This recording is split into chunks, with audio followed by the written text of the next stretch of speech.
വെച്ചാൽ മതി കാരണം. പക്ഷെ എന്നാലും നമുക്കൊരു അവസ്ഥ വരുമ്പോൾ ഞാൻ അരീക്കോട് ഗ്യാസിൻ്റെ ആവശ്യത്തിന് വേണ്ടി പോന്നേന്. അപ്പോഴാണ് മൈത്രക്കടവിൽ വെള്ളം കൂടിയെന്ന് പറഞ്ഞാണ്ട് എല്ലാവരും പറഞ്ഞപ്പോൾ അവിടെ പോയി നോക്കിയതാണ്. അപ്പോൾ ഞങ്ങളെ പാലത്തുമ്പോൾ അങ്ങനെ അവിടെ നിർത്തിയാണ്ട് ഇറങ്ങാനുള്ള പരിപാടിയാണ്. അപ്പോഴാണ് പോലീസുകാരൻ വന്നിട്ട് അങ്ങനെ പോയത്. അങ്ങനെ ഞങ്ങൾ മൈത്ര അങ്ങനെ മൈത്രൻ്റെ അങ്ങാടി കഴിഞ്ഞിട്ട് ഒരു താഴ്ച ഉണ്ട്. ആ താഴ്ച അവിടെ പോയിട്ട് അവിടെ വെള്ളം കൂടിയെന്ന് പറഞ്ഞപ്പോൾ പോയതാണ്. അപ്പോൾ അവിടെ പെണ്ണുങ്ങൾ ജ്യേഷ്ഠത്തിൻ്റെ കൂടാണ്.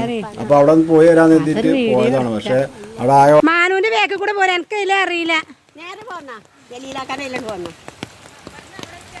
ആ നടന്നു വരുന്ന സ്ഥലമുണ്ടല്ലേ, അത് റോഡാട്ടോ. മെയിൻ റോഡാണ്. വണ്ടിയൊക്കെ പോണ റോഡാണ്, ബസ് പോണ റോഡാണ്, ഒക്കെ റോഡാണ്. പാടം റോഡും എല്ലാം ഒന്നേക്കണം കണ്ടില്ലേ. ഞാനും മോനും തോണി വന്നപ്പോൾ അതിലാണ്ട് പോയി അവരെ വീട്ടിലത്തെ അവസ്ഥ അങ്ങനെ അറിയാമെന്ന് വേണ്ടി. ഓലയുടെ വണ്ടിയിലിരുന്നു, ഓൽക്ക് പോരാൻ പറ്റിയില്ല.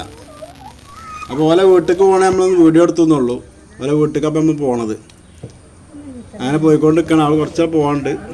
അവിടുത്തെ ഒരു കൈ കൊണ്ടൊക്കെ താളം കാണില്ല.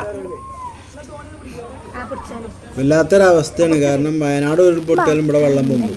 ആ പോയി കൂടെ വരുന്ന വെള്ളം ചാലിയാറയിൽ പോകുമ്പോഴേ അതിൽ വെള്ളം പൊന്തി ഇവിടെ ആകെ പൊന്തും. അങ്ങനെ ഇപ്പോൾ ഇവിടെ അവസ്ഥ ഉണ്ടായത്. പെട്ടെന്ന് വെള്ളം കയറി അതുകൊണ്ടായിരിക്കും. ഇനി അധികം വെള്ളം പൊന്തിയാൽ അയൽവാസികളൊക്കെ ഓല വീട്ടിലേക്ക് പോകാനാണ്. ഓലത് കുറച്ച് മുകളിലാണ്. അതുകൊണ്ട് എല്ലാവരും അവിടെ പോയി നിൽക്കലാണ്. സാധനങ്ങളൊക്കെ എടുത്തുകൊണ്ട് ഒക്കെ മുകളിൽ വെച്ചിട്ട് അവിടെ നിൽക്കലാണ് എല്ലാവരും. അങ്ങനെ നേരത്തെ ഉണ്ടായിരുന്നു പറഞ്ഞു.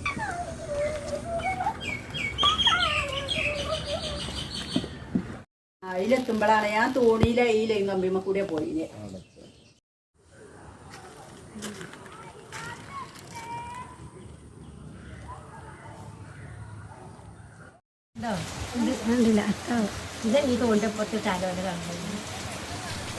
അതിനിടെ വലിയ സംഭവം ഉണ്ടായി. കാരണം ഞങ്ങൾ തിരിച്ചു പോരാൻ നിൽക്കുമ്പോൾ മഴ കൊള്ളാതെ പോരുകയാണ്, കൊടയൊക്കെ ചൂട്. അപ്പോഴാണ് ഒരു കുട്ടി വെള്ളത്തിൽ ചാടി ഇങ്ങനെ മുങ്ങുന്നുണ്ട്.